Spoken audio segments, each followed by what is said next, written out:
Hola, gracias. Bienvenida Tami Vichain en el estudio, que viene a contarnos ¿para qué? Primero quiero saber de dónde sale esta investigación, cómo arrancaste en esta. A ver, yo estoy dentro de esta red Ruido, que llamamos, que es una red entre varios periodistas, periodistas de todo el país, no varios periodistas, que investiga temas que no están muy investigados, de los que no se habla demasiado a nivel nacional, y lo hace, bueno, con un periodista, uno o dos, de cada provincia. En el caso de Santa Fe, bueno, ya estuvimos haciendo otras investigaciones.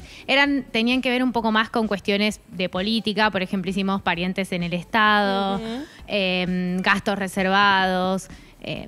Nada que ver a esto que hicimos puntualmente. Y bueno, y ahora, cuando llegó esta propuesta, en realidad era una propuesta que venía de Córdoba, desde los periodistas de Córdoba, que dicen, bueno, acá en Córdoba vemos que no está muy investigado esto de los bebés que nacen expuestos a sustancias, digamos que están expuestos a sustancias durante el embarazo, sustancias de abuso. Y queremos saber qué pasa en las provincias. Y obviamente que Santa Fe, por toda esta cuestión que sucede en Rosario, que está muy visibilizado la lucha contra el narcotráfico, tiene que estar. Rosario, Santa Fe tienen que estar. Bueno, hicimos como una mini investigación un poco más chica, a ver qué provincias incluíamos en esta investigación. Finalmente decimos que sean Santa Fe, Buenos Aires y Córdoba, que en realidad son las más grandes a nivel poblacional, digamos, a nivel densidad poblacional. Y bueno, y ahí arrancamos a investigar este tema, que como podemos ver ahora, lo titulamos Bebés de las Drogas. En realidad se trata de los niños que nacen expuestos a sustancias de abuso. ¿Y qué secuelas tenía? Eso es lo que queríamos saber. ¿Tenía secuelas? ¿Cómo se notaban? ¿Cómo se trataba esto en Argentina, en las provincias? ¿Si se contabilizaba? Y bueno, la verdad que la situación con la que nos encontramos es preocupante. Sí tiene secuelas y los casos vienen en aumento en Santa Fe, en Córdoba y en Buenos Aires. Digamos. ¿Hay relevamientos que se están haciendo de esto? ¿Hay seguimiento? Hay un seguimiento. Hay a nivel nacional un sistema de registro perinatal que en teoría ahí se registran todos los casos en los que se encuentran digamos, cuando nace un niño expuesto a sustancia. Cuando se documenta, digamos. Claro. Pero no, lo que sí encontré en Santa Fe, por ejemplo, es que también en Buenos Aires y en Córdoba, es que no hay un método para testear digamos, a todas las embarazadas o a las personas gestantes. Es decir, no es que todas las personas gestantes pasan por un test, sino que solamente se les consulta y, bueno, a medida de que responden sí o no, se toma en cuenta si se hace el test o no, si se le hace este estudio o no, y cuando se sospecha que alguien miente, que alguien dice que no, porque vamos a ser claros, digamos, no es un tema que claro, que cada... No, claro, por supuesto. Claro. Las personas además que padecen este tipo de adicciones, por lo general se encuentran muy vulnerables ante la mirada de los otros, ante la mirada de un médico, más si son personas que están maternando, como que el estigma que recae sobre ellas, tienen miedo de lo que les pueda pasar a ellas, que lo que le pueda pasar a los chicos, etcétera. Entonces hay como otros factores que intervienen. Claro, hay una gran estigmatización históricamente que tal vez ahora está un poco, los médicos y las médicas con las que hablábamos nos decían, bueno, ahora se habla más, ahora si le consultamos a una persona gestante nos dicen más, sí, yo consumí determinadas sustancias, antes no pasaba en casi ningún caso, bueno, ahora a medida que va pasando el tiempo lo van expresando más. Y se sienten más contenidas y con la posibilidad de expresarlo. De todas formas, sigue pasando esto de que alguien no lo manifiesta. Después de un rato de hablar con el médico, la médica dice, bueno, sí, en realidad sí, consumí. A veces es muy difícil encontrar o definir qué tipo de sustancias consumieron. Es cierto que en Santa Fe y en Córdoba y en Buenos Aires las sustancias que más se encuentran son cocaína y marihuana en los niños. Las más comunes, pero bueno, también se encuentran otro tipo de sustancias. Y lo que justamente veíamos es que tanto en las tres provincias están en aumento los casos. En Santa Fe, por ejemplo, en la maternidad Martín de Rosario, que es la más grande de la provincia y la que más partos atiende, el aumento fue un 189% de casos en 5 años. El año pasado nacían 7 niños expuestos a sustancia por mes.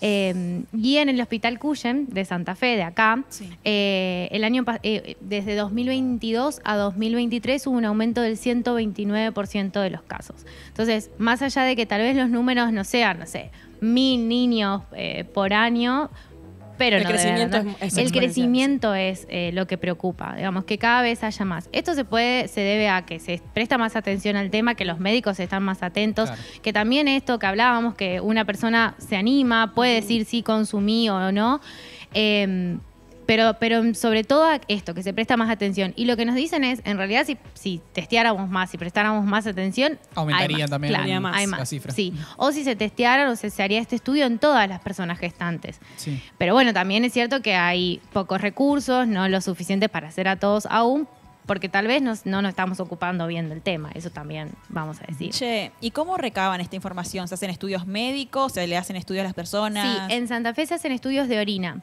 Y de todas formas, lo que en el informe que está en ruido.org, si quieren ir a leerlo, lo que ahí contábamos es que hay un tipo de estudio que es el estudio que se hace sobre el meconio, que son como los desechos, los primeros desechos de los niños. Que no son, por ejemplo, podríamos decir que es una especie de caca, pero no. Esa digamos, pegajosa que es re difícil de sacar, los padres Claro, primerizos y ahí es madres primerizas donde perdurarían más tiempo este tipo de sustancias y se podrían tener estudios más certeros. Ajá. Pero bueno, se hacen en orina, O sea que principalmente acá. los bebés lo digieren, lo procesan y después En eso... algunos casos sí, en otros casos se hace el estudio y da, por ejemplo, algún tipo de sustancia activa en las madres o en la persona gestante y no en el niño, en otros casos en ambos, en otros casos solo en el niño y no en la persona gestante. También depende cuándo se hace el estudio, cómo, porque si así se hace en orina, en meconio. Y en todos los casos, si se detecta el consumo de sustancias o que el niño tiene sustancias en el cuerpo, bueno, el protocolo que se activa es que el niño queda en observación.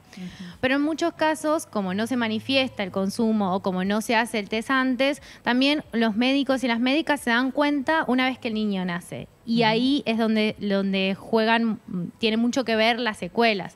Algunos niños nacen con bajo peso, con muy irritados, con una especie de temblequeo, de taquicardia. Bueno, otros con algunos síntomas o secuelas más graves como el síndrome de abstinencia. Pero también hay otras secuelas que no se ven a corto plazo, que sí se ven a largo plazo, que tienen que ver con, por ejemplo, problemas en el aprendizaje, problemas para... el desarrollo cognitivo, digamos. Sí, que después se terminan viendo, por ejemplo, en la escuela, y lo que muchas médicas y médicas nos decían, esto sería más fácil si lo prevenimos desde antes, porque después también esto conlleva, por ejemplo, un tratamiento con psicopedagogas, con fonoaudiólogas, por estos problemas de aprendizaje o en el habla.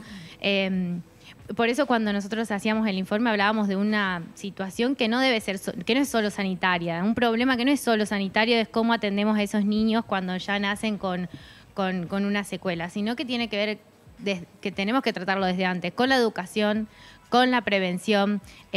Como decía Sofi, en muchos casos hay una situación de vulnerabilidad más compleja, que no tiene que ver solo con consumo de sustancias, sino que también, bueno, muchas médicas nos decían las madres están insertas en un contexto de narcotráfico, viven con dealers o son fumadoras pasivas, o esos niños después cuando nacen también. Otra cosa que nos decían es que también crece la cantidad de niños que nacen con sífilis congénita o crece la transmisión de enfermedades de transmisión sexual. Entonces es un contexto complejo que no tiene que en general, no, esto no quiere decir que en todos los casos, pero que en general hay otras cuestiones de cómo viven estas personas, que no solo es una situación de consumo. Sí, uno de los grandes triunfos que tiene el prohibicionismo es haber instalado la idea de que es una mera decisión individual el consumir o no consumir alguna sustancia y qué tipo de vínculo generas con la misma.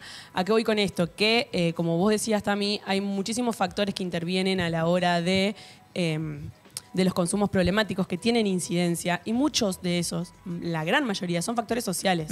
¿Qué quiere decir con esto? Que es una problemática que está atravesada por un montón de cosas, que por ahí poner solamente el foco en el usuario o en el consumidor o en la persona que está teniendo este padecimiento hace que perdamos un poco el foco y la perspectiva y nos perdamos en cada caso individual, de alguna manera alejándonos de las formas correctas o por lo menos más ricas de abordar esta problemática, que tiene que ver con lo que vos vos mencionabas recién. Sí, de hecho nuestra investigación surge también es como pensar en la otra cara del narcotráfico y cómo afecta el narcotráfico a una población que es la más vulnerable, que son los recién nacidos.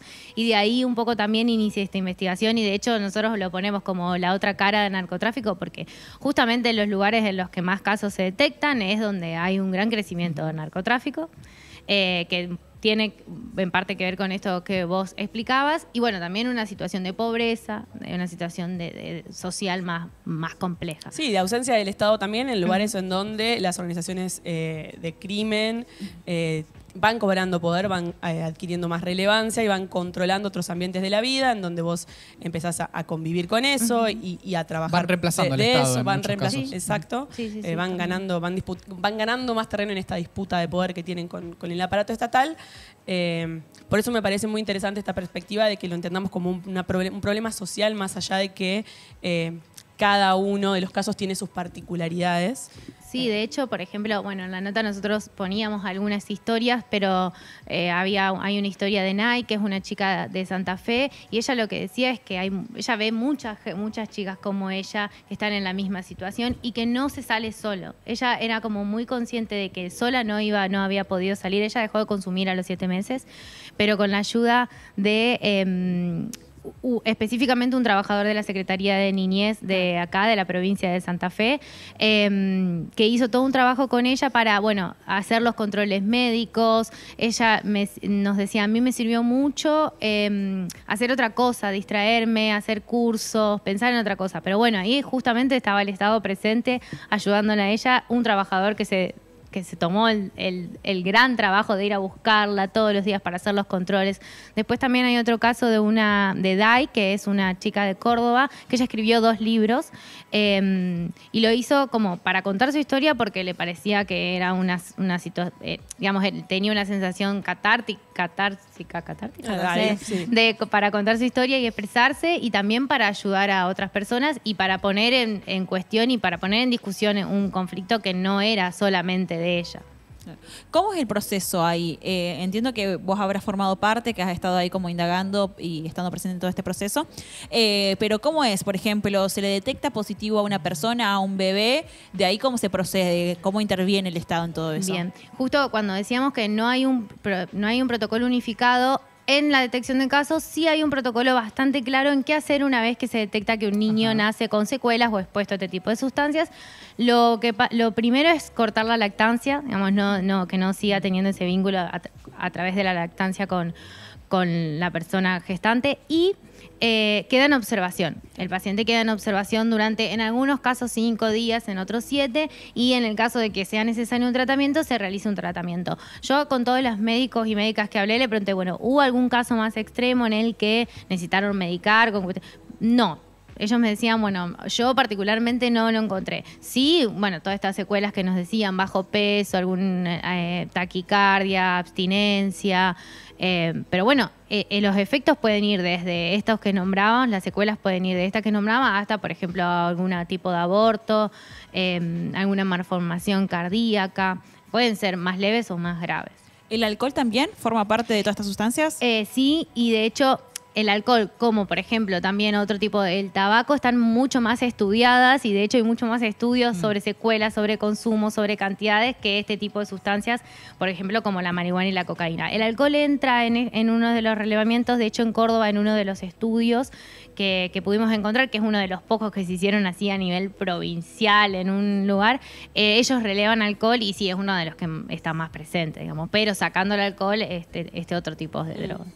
Y también cuenta también con la ventaja de la legitimidad que da, de alguna manera, que no sea una sustancia ilegalizada. Y lo manifiestan. Exacto. De hecho, cuando una persona gestante llega al momento del parto, generalmente se hace un cuestionario que lo van completando los médicos y ahí está el alcohol en la misma hilera que otro tipo, que estas otras sustancias. Claro. Y es más entiendo que hay como más legitimidad de decir, bueno, sí, consumo alcohol, que decir sí consumo cocaína, sí consumo pastillas, sí consumo marihuana. No, aparte porque las secuelas me imagino que no son las mismas. No por las secuelas, sino más bien por el estigma que recae en los usuarios. ¿A qué voy con esto? el sistema previsionista hoy tiene dos caminos: o sos un adicto o sos un delincuente. Entonces, asumir que uno consume alguna de esas sustancias te pone en una de las dos posiciones indefectiblemente. Claro. Y eso de alguna manera va coartando un montón de libertades y un montón de cosas que vos, como que te saca poder de acción ante algunas cosas. Entonces, por ahí en las sustancias que no son ilegalizadas, la gente se anima más a decir, porque no hay delito en decir yo consumo alcohol. Sí, ni hablar. Pero sí, tu consulta es por secuelas, sí, tiene el consumo de alcohol durante el embarazo también tiene secuelas, pero justamente eso está como más hablado y más normalizado. Sí. Ni hablar. ¿Cómo te sentiste con esta investigación? ¿Aprendiste mucho? Sí, aprendí mucho. Igual vos me estás enseñando mucho también. ¿Yo? Vos nos enseñás, sí, obvio, vos nos enseñás mucho. La Bofi nos enseña a todos.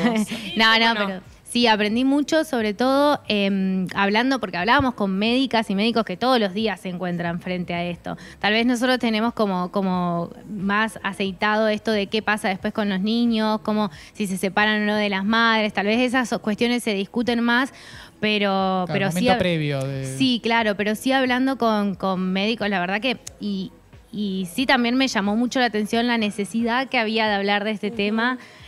No por parte nuestra, sino de médicos y de gente de la salud, de trabajadores de la salud, de decir, bueno, sí, te paso todos los datos, por favor, hablen de esto. También acá en Santa Fe, bueno, en la investigación hablamos con mucha gente que trabaja en áreas sociales, de Secretaría de Niñez, de Trabajo Social, de las áreas de Trabajo Social de los hospitales, que sí querían que hablemos de esto. O sea, buena predisposición encontraste. Sí. No hay datos oficiales de salud de la provincia, Es raro porque que no, eso sí no haya no los un obtuve. protocolo unificado, como vos decís, No. porque siendo una problemática que atraviesa toda la sociedad, que cada sistema hospitalario se maneje con un criterio diferente es Sí, un poco eso preocupante. requeriría, más allá de coordinación, también más recursos, Claro. porque entiendo que testear más es como más costoso, pero bueno, es un problema que tendríamos que prestarle atención. Incluso muchos hospitales decían, bueno, cuando nosotros nos dicen que sí consumen, ya no hacemos el test para poder tener ese estudio disponible para otra Claro, persona lo que guardan para otro. dudemos. Bueno, Claro, cuidando los recursos también. sí, ahorrando. ¿Qué va a hacer? Bueno, Tami, clarísima. Muchísimas gracias por venir. No, tomarte el gracias a tiempo. ustedes. Gran trabajo.